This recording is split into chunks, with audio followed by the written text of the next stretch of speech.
These rear blocks get held on by a pretty itty bitty screw. That doesn't seem like a whole lot to it.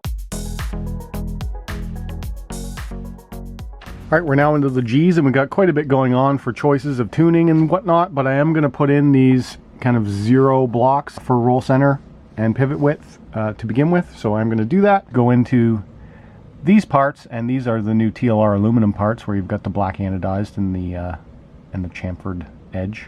Then we've got the rear A-arms. They're normal plastic, heavy duty A-arm. Yep, I have no real complaints with that. Looks pretty good. And then all the other parts, we've got G2, rear shock tower, G3, these are the rear axle blocks, rear axles, and then a bunch of nuts. Just putting these tuning blocks into the rear hinge pin blocks, and they just press in. Pay special attention to what orientation these blocks go in. We want it like that, and then the pin goes on this side where you've got the 2 little humps on the edge of it. That's where you're pressing it in from that side. The other block was easier to know you were doing it correctly because it's more of an angled piece. So it's easy to know that you push them in from the flat side, not the angled side. Okay, hinge pin blocks are done, ready to be installed on the chassis, and add the rear A-arms on. These rear blocks get held on by a pretty itty bitty screw. They just kind of lock into the chassis a little bit, but there's just one little screw that you put down in the center. That doesn't seem like a whole lot to it. And it also doesn't say to put thread lock on it. And this is metal through metal, so I'm not entirely sure why. Since my 1.5mm hex driver is stripped out and broken, I'm just using some Allen keys, a 1.5mm Allen key. No, it's even smaller. It's really small. What size is this? Yeah, that's a really small. I thought this was supposed to be an all-metric kit, TLR. Let's see if any of my other small sizes fit it. My secret screwdriver with all my bits. This is a 0.50, and that's probably what it is. It is. Just checking the rear arms pivot on these hinge pins, and they do seem like they could use a little bit of a ream. They're not exactly the smoothest. Should not be able to do that. So I am going to ream out these rear arms carefully. It's enough where it should free things up. Still sticky. Alright, I'm going to work on these. Okay, that's way better. I just took the 3mm and I just went back and forth a few times with the 3mm, and now it is a much more acceptable. It doesn't have any stopping points, right? It won't balance straight up and down anymore. It's nice and free. That is definitely a bit of a secret. That makes a huge difference to the efficiency of your suspension. Inside and out, make sure that everything pivots as easy as possible. So picking up a 3mm reamer is something that is a great tool for that, because there's no other real way to do that fix unless you have a tool like this. Next up on step G2 is to install these long Allen keys into the A-arms. This is where the shocks are going to pivot off of. Now on the rear suspension, you have the choice of running them on the rear or the front. I am going to run them on the front to box stock specs, so you do need to black grease these, as you do need to screw them in quite a long way, and then they prefer you to have them stick out 10mm. That's these guys here. So I'm going to lube them up and screw them into the arms.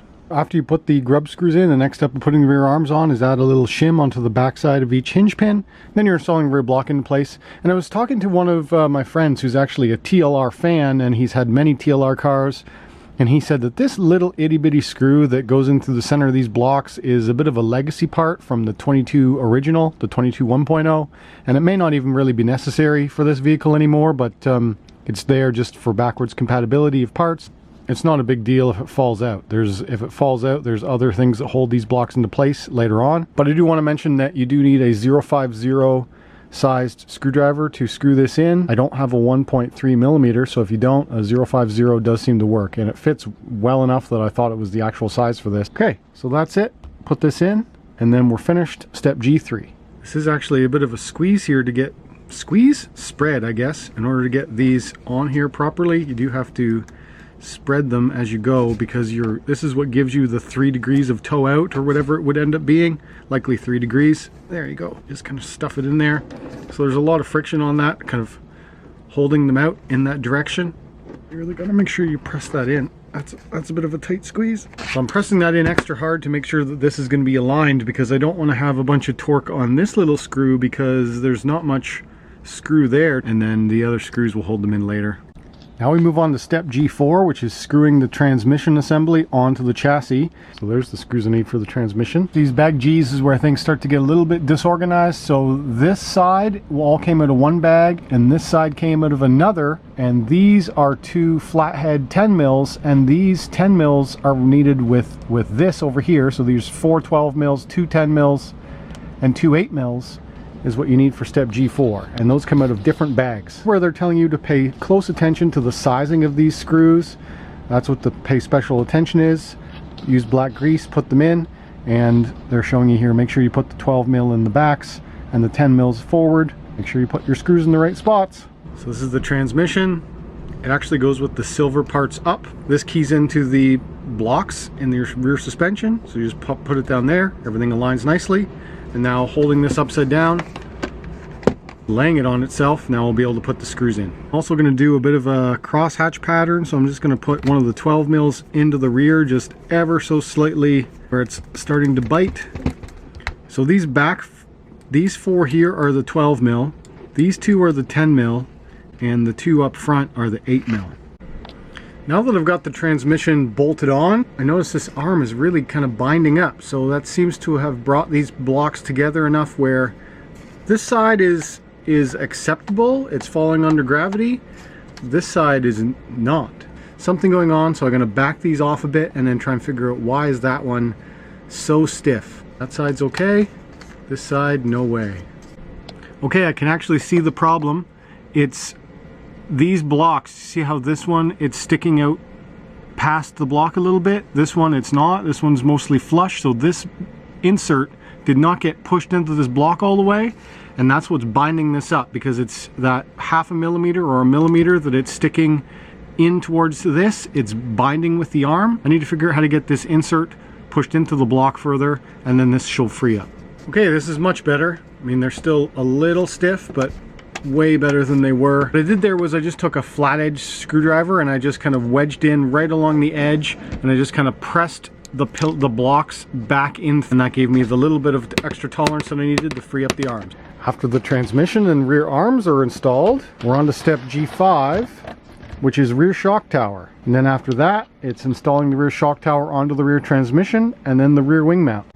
Every time I think there'll be a step where there's nothing to talk about, there is. So this piece here, TLR 334060, is this, but this has a bit of a flashing on it. And this is the first time where there's actually a piece of plastic that you have to remove from the kit. So I am going to cut this off, so just do that cleanly, just nip that center section off. There's also no mention of that in the book.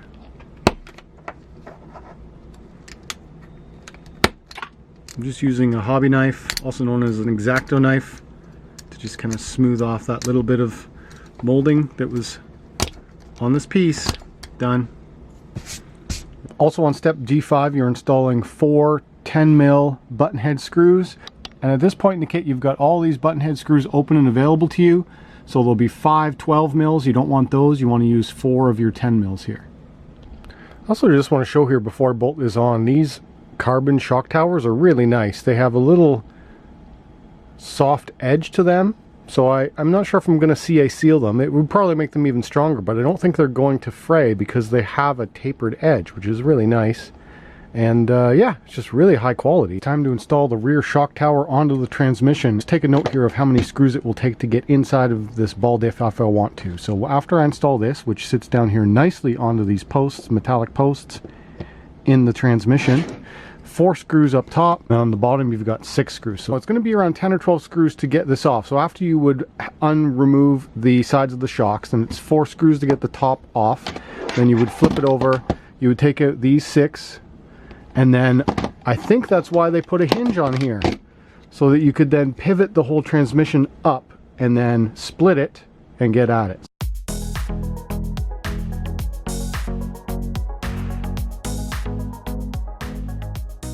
At this point we're just finishing up step G7, so the rear shock tower is on with the rear wing mount. I've just got the one last screw to put in here, which is oddly satisfying, this little center one from the back. So I'm just putting this one in as the final screw for this set of steps. One thing I just did want to say is that for putting on the this top shock mount, You do want it on the second to the outside hole, so not the very outside one, the next one in. Now we're on through step G8 through G11. G8 is adding this new rear aluminum piece. Very nice piece. There is an insert in it. You want to make sure that you put that in the proper orientation with the 1mm facing up, and this is a non-symmetrical part, so you want to have it with the arm higher to the top. There we go. Just need to install those, and then you build the rear hub carriers. These also have an insert, a 0. And then over here you're putting the axle together, and I'm hoping that I do not have the issue with putting the bearing over to capture this pin. There's another guy on YouTube that I saw that had a problem with this build, so I'm hoping that my axles are okay. These ball cups that go in the outermost hole in the 4-grid array. For step G9, just pay attention to where the screws go into these holes in these variable pieces on the rear hub assembly. So there's 3 positions, and on the left and the right, it's going to be on the outside of the widest part. Right, that's the left. Those bolt onto here, and when you're installing the little shim in the hub, you want to have the hole up.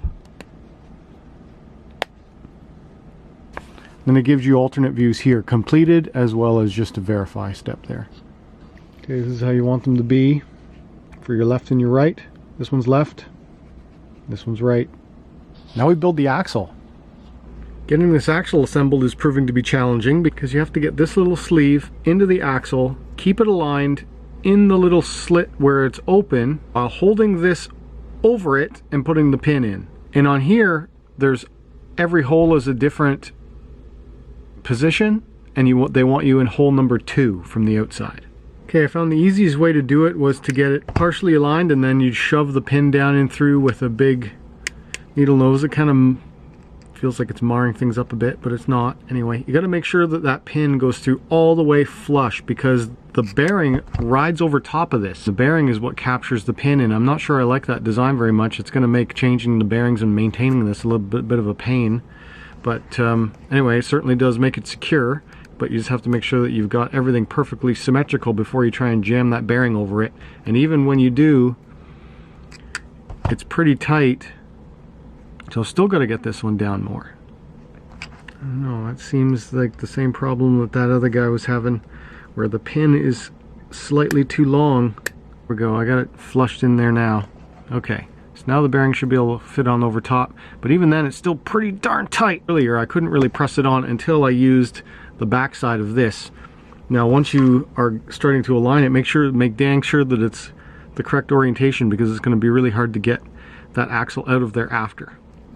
So you're just going to put it into here and then press with all your might, and that's going to jam that axle into the bearing. And you'll hear that noise, and then you know you're in. So that's kind of scraping the inner bearing into that pin, which seems like it's a little too tight tolerances. I'm not sure if that was the correct thing to do. Maybe I should have actually taken it out and ground it down, but it fits. Then you put the outer bearings in. Also, none of this axle required lubrication. All the axle parts are going together dry. This bearing in, jamming this bearing in, and there we go. We have 2 completed TLR 67mm axles on Elite variable height adjust hubs. Neato. Let's get it installed on the chassis. At this point, they also want you to lock the 12mm X's on, and those actually do get captured. No washer on the inside of the bearing, it's just pin straight on bearing. Throw your pin in, you put your 12mm over it, and then spin it around until it engages. On the pin, then you've got this little set screw, got a little 1.5 set screw, little groove on the one side. You just want to put that in there like that, and then lock that on there. Do the same for the other side. On to step G11, which is attaching the rear hub and axle to the rear arm, and it is a double captured design where it's got a nut on each side. And I just did check to make sure the fitment of that through the arms is okay, where it doesn't need to be reamed, and it does feel good. So just check that as well. Make sure that's a nice free pivoting system before you attach that. So I found that did not need to be reamed, so that's good. Then you've got these nuts and shims, and this is a 0.5mm and this is a 1mm, and each pin gets one of those. Each side of the pin gets one of those. This is another one of those challenging steps, because you have to try and hold everything in position while getting 2 shims into place and then shoving the pin through. Oh, and we lost it. Okay, and then we have to try and get the other side of the shims in without losing anything. Oh, that seems like a lot of shims. Alright, I'm going to try and work on this, but I've got to jam these two in between that little slot and then push the pin all the way through. I actually got it installed, but I found it was binding a bit too much, so I took it off so I could ream it out. I just want to make sure that it doesn't bind up on the pin, because it did seem to be very tight. That's better. Yeah, those are good now. On the far side, I did choose to not put in the 0.5 mil shim, so I'm just using a 1 mil, and on the front side, I will put in all of it. Just temporarily putting these nuts on so I don't lose place of them, because I still need to build the shocks.